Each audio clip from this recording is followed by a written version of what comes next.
سلام دوستان عزیزم، انشاءالله که یک پنجشنبه خوب و عالی رو پشت سر گذاشته باشید.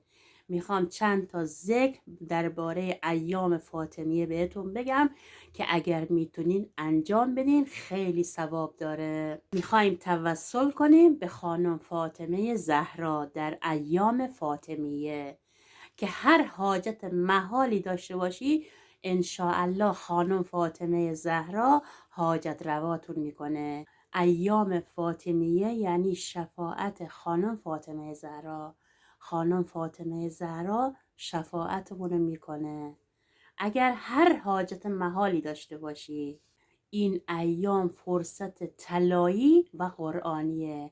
از دست ندین ایام فاطمیه. سلامتی خودتون و خانوادتون بعد از نماز صبح 7 مرتبه سوره فلق رو بخون، 7 مرتبه سوره ناس، 7 مرتبه سوره کوثر و 7 مرتبه هم آیات الکرسی بخون تا خانوادت و خودت و هر کسی که دوست داری از بلا و مریضی دور باشن. برای رزق و روزی و برکت و ثروت تو خانواده کافیه تو ایام فاطمیه این کارا رو انجام بدی. ذکر یا رزاق یا فاطمه زهرا رو روزی 100 مرتبه بگو. خیلی راحته، 1 دقیقه هم طول نمیکشه. ذکر رو بگو، خانم فاطمه زهرا رو صدا کن تا درهای رزق و روزی، برکت و ثروت فراوون برات بیاد. میخوای بچه هات خوشبخت بشن، همیشه خوش باشن، سلامت باشن، ایام فاطمیه وقتشه. روزی 100 مرتبه خانم فاطمه زهرا رو صدا بزن تا خانم شفاعتتو بکنه. در ایام فاطمیه همیشه صلوات بفرستین دوستان. حتما خانم فاطمه زهرا رو روزی 100 مرتبه صدا کنین. یا فاطمه زهرا ادرکنی، یا فاطمه زهرا.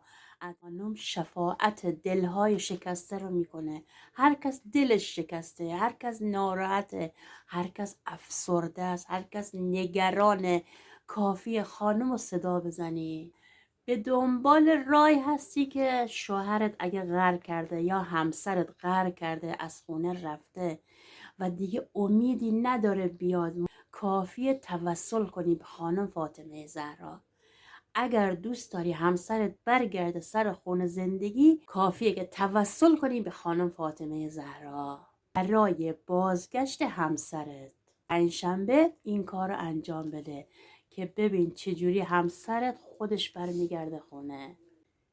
فقط 3 تا پنجشنبه این کاری که بگم انجام بدین. بعد از نماز صبح 1000 مرتبه بگو یا فاطمه زهرا ادرکنی. بعد از نماز صبح 3 تا پنجشنبه ذکرها رو بفرست، درهای بسته به روتون باز میشه. سالهاست بختت بسته است و خواستگار نداری، هر جا میری خواستگاری به جواب نمیدن، کافیه این کار رو انجام بدی. خیلی مجربه و برای گشایش بخت پسر یا دختر فرقی نمیکنه. سالهای عمرت مثلا 25 سالته، 25 دونه خرما تهیه کن، بذار تو یه ظرف تمیزی و روشون این سوره ها رو بخون. این سوره ها برای پیوند ازدواجه. اگر به صلاح خدا باشه، اگر خدا صلاح بدونه، این سوره ها رو خرما بخون. سوره فتح، سوره یاسین و سوره نصر رو روش بخون. بعد از اینکه سوره ها رو خوندی این خرماها رو ببر بده به یه آدم نیازمند. خودت اصلا ازش نخور، بده به یه آدم نیازمند. تأثیرش تو 1 هفته میبینی که چجوری برات خواستگار میاد یا میری خواستگاری جواب مثبت میشنوی. فقط باید با نیت خالص و بدون شک باشه. خیلی ها هستن عشقشون 2 طرفه است ولی خانواده ها راضی نیستن. اگر شما هم تو همچین شرایطی هستین که خودتون همدیگر رو دوست دارین ولی خانواده ها راضی نیستن، این کارا رو انجام بده. کافیه روزی 108 مرتبه بگی یا آخر و 100 مرتبه بگی یا صمد. هر روز تکرار کن. این 2 ذکر از قوی ترین ذکرهایی که خانواده رضایت میدن. اگر به صلاح خدا باشه، خداوند صلاح بدونه. نیت کن انشاءالله که ازدواج میکنی. 3 سوره قوی تو قرآن هست برای رزق و روزی و برکت فراوان. اینو بخونی مثل برف بارون برات برکت میاد، رزق و روزی میاد، ثروتمند میشی، پولدار میشی. اگر هر روز سوره زاریات رو بخونی، سوره لیل رو بخونی، سوره قارعه رو بخونی، هر کس گشایش میخواد این 3 سوره برای رزق و روزی فراوان بخونین. به خصوص سوره واقعه که خیلی مهمه تو قرآن. سوره واقعه برای افزایش رزق و روزی فراوونه. یه ذکر میخوام بگم مخصوص اونایی که فشار زندگی روشونه و خستگی زیاد دارن، افسرده هستن، حالشون بده. ذکر تسبیحات خانم فاطمه زهراست.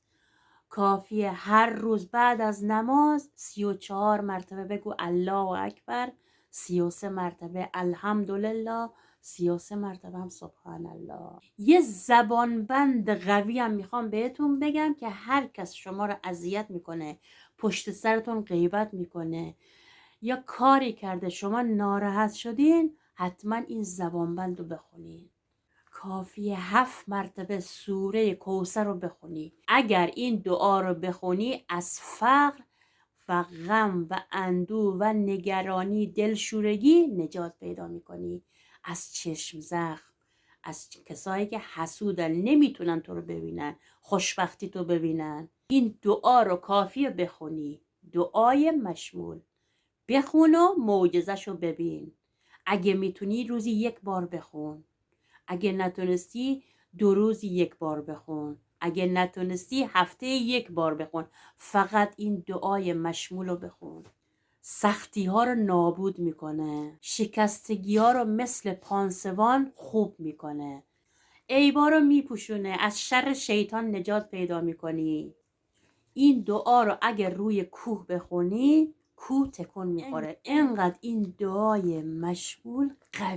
ذکرهایی که تو ایام فاطمیه اگر میتونی هر روز بگو. برای گره های مالی، افزایش رزق و روزی، یا رحمان یا رحیم یا کریم، روزی 100 مرتبه بگو. یه آرامش ذهن، افسردگی، همش نگرانی چی میشه چی نمیشه، یا نور یا هادی یا حق، روزی 100 مرتبه اینا شاکلیدای ایام فاطمیه است.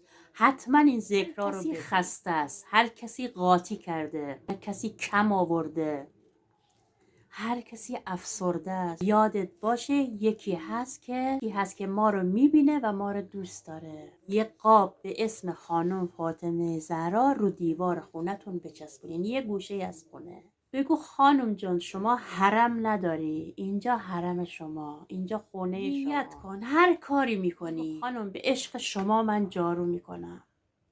غذا میخوری بگو خانم من به عشق شما غذا میخورم. کار میکنی بگو خانم من به عشق شما کار میکنم. محبت میکنی بگو خانم من به عشق شما محبت میکنم. ظرف میشوری بگو خانم من به عشق شما ظرف میشورم. بعد ببین چجوری خانم فاطمه زهرا دستتو میگیره، چجوری مشکلاتتو دونه به دونه حل میکنه. دوستای عزیزم انشاءالله که یک پنجشنبه خوب و پشت سر گذاشتین تموم شده. فردا یک جمعه خوب و عالی در انتظارتونه. انشاءالله رزق و روزی فراوون براتون بیاد. اگر با من آمنه گیلکی همراهی، کافیه چنل یوتیوب ما فالو کنی. خدا نگهدار. التماس دعا.